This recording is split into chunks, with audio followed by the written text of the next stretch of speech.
Comment chauffer mon logement sans dépenses inutiles? Le chauffage représente environ 60% des dépenses d'énergie dans le logement, ce qui en fait le poste le plus important de la consommation énergétique. Je dispose d'un chauffage collectif. Comment ça marche? Le chauffage collectif est un système unique qui permet de générer de la chaleur pour tous les logements d'une résidence de plusieurs manières. Chaudière au gaz naturel, fioul ou bois, pompe à chaleur. Pour ce mode de chauffage, ma consommation est payée dans mes charges. Dans la plupart des cas, la période de chauffe débute à la mi-octobre et s'achève aux alentours du mois d'avril ou de mai de l'année suivante.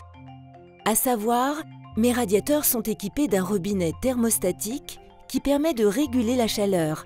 Je le positionne sur 2 ou 3 maximum.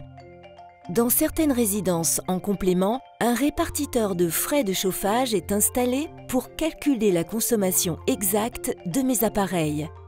La réglementation impose de chauffer à 19 degrés Celsius en moyenne en journée et à 17 degrés Celsius la nuit de 23h à 6h. Trucs et astuces. Lorsque j'ouvre les fenêtres, je pense à fermer les robinets thermostatiques de mes radiateurs. Si mon chauffage est en veille, cela signifie que la température idéale est atteinte dans mon logement. En période de chauffe, il faut de temps en temps manœuvrer les robinets. Cela permet de garder le pointeau dégagé. Je dispose d'un chauffage individuel. Comment ça marche?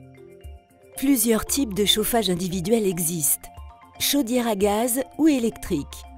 Pour ce mode de chauffage, je règle ma facture directement auprès de mon fournisseur.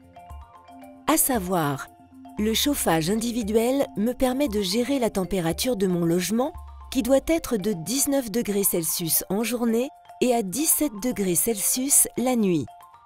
Certaines chaudières disposent de thermostats programmables afin de programmer et de réguler avec précision la température souhaitée.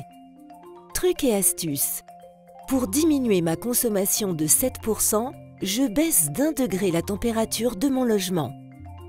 Pour une meilleure maîtrise de mon budget, je règle mon chauffage à 19 degrés Celsius en journée. Je règle la température à 17 degrés Celsius la nuit. Je règle la température à 8 degrés Celsius lorsque mon absence est égale ou supérieure à 48 heures. J'active le mode hors-gel lorsque je m'absente de mon logement pour une longue durée. Je laisse les portes ouvertes à l'intérieur de mon logement pour que la chaleur circule. Je laisse mes radiateurs dégagés. Pour assurer une bonne diffusion de la chaleur, je ne mets pas de meubles, de rideaux ou de linge à sécher à proximité de mon radiateur. Je baisse la température des pièces inoccupées et je ferme leurs portes afin de ne pas refroidir les pièces chauffées. Je dépoussière mes radiateurs et j'économise ainsi jusqu'à 10% d'énergie. CDC Habitat vous accompagne dans la transition énergétique.